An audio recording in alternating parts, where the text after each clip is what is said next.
G'day, fools. I'm Scott Phillips, the Motley Fool's Chief Investment Officer here in Australia. And welcome back to Motley Fool. I think it's our favourite YouTube series, actually. Probably not the most popular, but we're investing nerds. We kind of like our favourite investing books because we like to read, we like investing, and life is too short to learn everything yourself. One of the best ways to learn is to grab hold of a book, a great book. And in this case, we're going to talk to Benny O about Peter Thiel's book, 0 to 1. G'day, Benny. How are you? I'm good, thanks. How are you doing? Very well, thank you. Now, mate, first, often we talk about a book, and we assume the author is credible and someone who should be writing a book or who's capable of writing a book or who's worth listening to. Peter Thiel is kind of went out of the box, right? Let's actually start not with the book, but with Peter Thiel himself, because he's got a pretty storied career thus far, right? Yeah, definitely. So Peter Thiel is actually an entrepreneur and he's an investor, but he's most known for co-founding PayPal, which I think a lot of people would know. It's a big deal. Yeah, it's a big deal.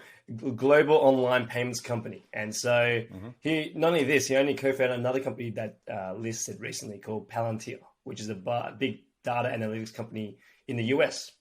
But overall, Peter was a chess master under the age of 21. He went to Stanford Law School and became a Juris Doctor by the age of 25. And he sold PayPal to eBay for $1.5 billion at the age of 35. So pretty remarkable. Mate, I'm an underperformer, obviously. I feel very envious and very jealous of Peter Thiel and his success thus far. I clearly don't have his intellectual brainpower or his business success. I should disclose I do own shares in PayPal. So I didn't unfortunately get the Peter Thiel price, but hopefully they keep working out for me. So he's obviously worth listening to. He's obviously someone who is at the center of entrepreneurship, of investing thought. And that's why this book, it was a really, really important book when it was released. I don't think it's any less important now because it goes through some really important concepts. So tell us the story, or give us the précis of 0 to 1, the book he wrote. Sure. So 0 to 1 is a book that shows how we as society can build companies that create new things. So Peter goes on to explain that companies today tend to copy business models that then naturally make something new. The reason behind it is probably because it's easier. So when we do something we already know how to do, it just only takes us from 1 to N, which only adds more of something familiar. But every time we create something new, we actually go from 0 to 1. And so technology has been instrumental in this, and technology has allowed us to do more with less. So what he means is, so by creating new technologies and being innovative, this has actually helped us on the journey to go from 0 to 1. I like that, mate. It's one of those things, you think about the book, or you think about any book really, what I love, the books that are really, really seminal are the ones you look back X years after they're written and you kind of go, yeah, we know all that. And it's easy to forget that at the time, both the thoughts that he was summarizing that are already in place, plus the book itself, were pretty remarkable. You know, the concepts individually and together. Again, if you read this from scratch today, it'll still be impressive, it'll still be interesting, it'll still be well worth reading, and that's why we're bringing it to you as one of our favorite investment books. But it's easy to forget how much of a forward thinker Peter Thiel was. The PayPal story itself, Palantir, as you said, and just his general career has been all about that idea of looking around corners, if I can put it that way, just to be able to create, as you say, something new. And again, using technology. The whole idea of software as a service is still only probably, 7, 8 years old. It's become absolutely common and core to many investing approaches, but it is really something that was very, very new. It took some explaining only half a decade or so ago. So give us some outtakes from the book if you can, some highlights from the book, some things you read and thought, you know what, that's fantastic. I'll make a note of that. I've highlighted it. I've dog-eared the page. I've written it down somewhere else. What are some of the great things you learned from 0 to 1? Sure. I think before I start with that, I might give some context. He actually runs a venture capital firm called Founders Fund at the moment. And he's been running this for quite some time now, but he's invested very early in companies like Facebook, SpaceX, Airbnb, Stripe, and Spotify. He was actually one of the first investors of Facebook. So I think it was in 2004, he had a 10% stake for around $500,000. And in 2012, he sold that stake, or most of it, for $1 billion. So that's amazing. Amazing return, right? But he still remains on the board of Facebook. But what I'm trying to get there to is like he actually scans a lot of companies. He actually looks at investing in a lot of companies, and he looks at ways of approaching it. And I think he's doing it in a way where he's imparting a lot of his experiences and knowledge into this fund.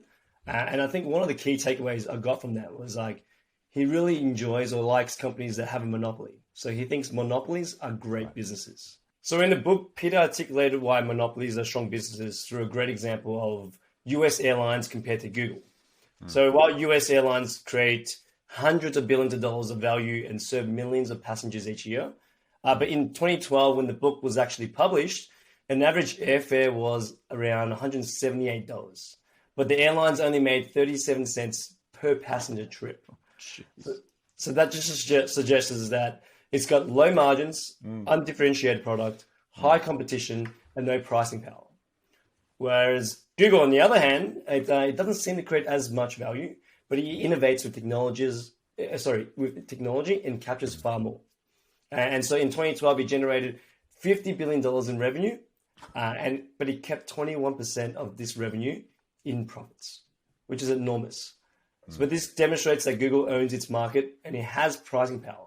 And it stands alone like a monopoly while airline companies continue to compete with each other. However, he points to monopolies being great businesses only if they can be sustainable in the future. And he points to 4 characteristics of a durable monopoly business. So the first one he points to is proprietary technology. This is where a product or service is really difficult or impossible to replicate. And so Google, another example again, it's search engine. It's the best of the best. It produces the best results compared to any others in the market. Secondly, network effects. This is where it makes a product more useful as more people use it. And so if I can think of an example, a messaging app like WhatsApp, if all your friends are using it to chat, it makes sense for you to join too. Thirdly, economies of scale. As a business gets bigger, it gets stronger. Fourth, we've got branding. A strong brand is a powerful way to claim a monopoly. So think of Apple. It's a strong brand. It's got attractive looks, minimalistic designs. It's carefully chosen its materials for its products, sleek consumer experience, and it's positioned itself as the maker of premium goods. So overall, these are all attractive traits that he looks for when he analyzes business models. And it's actually helped me when I analyze companies that's listed, and I think it's a really good way for other investors to consider. Secondly, he mentions that the foundation of any business is critical. And what he means here is that he says to choose wisely on who you work and partner with. Okay. There's a really good quote in the book where when you guys get to go read it, he says a startup messed up at its foundation cannot be fixed. Oh, that's interesting. Okay. And what he mentions here is that bad decisions made early on are incredibly hard to correct after they're made. So the first job for many company founders is actually to get the first things right. And the first and most important decision is who you start the company with. I didn't mention before, but this book, it's a really easy to read book, but it's also entertaining. And a good example from this is he says choosing a co-founder is like getting married. And when there's a founder conflict, this is just as ugly as a divorce. So I thought that was pretty funny in the book. Yeah. But he goes to show that like he's actually lost money.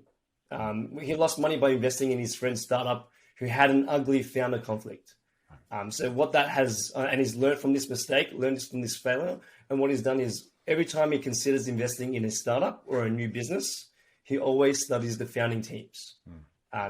He looks at the technical abilities, he looks at complementary skill sets, but importantly, he learns how well the founders know each other and how well they've worked together previously and currently. Thirdly, I think this is a really good takeaway from the book is company culture is really crucial. So he says that no company has a culture. Every company is a culture. So when he looks at startups and businesses, it's the team of people that are on a mission. And a good culture is just what that looks like on the inside. And he points to his own PayPal Mafia. So PayPal Mafia is the group of founders that came around to found PayPal. And this is where many of his former colleagues have actually gone on to help each other start and invest other successful technology companies. So after they sold PayPal, you got Elon Musk, who founded SpaceX and Tesla Motors. You've got Reid Hoffman, who co-founded LinkedIn. You've got Steve Chen, Chad Hurley, Jared Karam, who founded YouTube. So there's all these prominent names, prominent investors, prominent colleagues. but it all came down to strong culture and tight-knit relationships instead of being transactional relationships that have got them to where they are today. And so Peter says that people who actually enjoyed working together and hang out with each other actually do so much better in the future and as together in a team. And I think this is a really important trait when you analyze companies. I like that very much, mate. It's an important one. I think it's one of those things that gets underappreciated, even as you talk about, well, culture. I love that quote of the company doesn't have a culture. It is a culture. I think that's really, really important. I know in my investing career, Peter Drucker's line of culture eats strategy for breakfast is just so incredibly true, right? Because you need a great strategy, but if you don't have a good culture to support it, it goes nowhere. On the other hand, if you have a bad strategy but a good culture, you give yourself the opportunity to self-correct multiple times potentially before everything falls over. It really is the cart before the horse that's can bring you undone if you focus only on maybe the hard stuff and less of the so-called soft skills that make up investing. That's been a really great summary, mate, of 0 to 1. I'm looking forward to getting back into the book. I actually read it years ago now. And again, even as you're talking about it, it reminds me of how far ahead of his time Peter Thiel was and some of those objects. So they're great. As I said, they're great things to take into account now. They're even more remarkable when it was written 9 years ago as the emerging life of the internet. Maybe I'm looking forward to Peter Thiel's new book because if he writes another one, I dare say that might give us some investing hints as to where we might invest our money next. So maybe if you're talking to Peter anytime soon, mate, just ask him to write another book for me if you wouldn't mind. Mate, in the meantime, thank you for sharing your expertise with us. I really appreciate it. I know our viewers do too. And viewers, thank you for spending your time with us. We hope we've given you another great book recommendation, particularly for the summer holiday period. If you're having a couple of days or weeks off, check out obviously just check out this video, which is great, but check out our other videos in our favorite investing books playlist. So much great stuff from Benny and our colleagues in the Motley Fool, bringing you some of the best books that we like, that we know we've enjoyed, and we think you will enjoy too. So Benny, thank you, dear listener and viewer. Until next time, Fool on.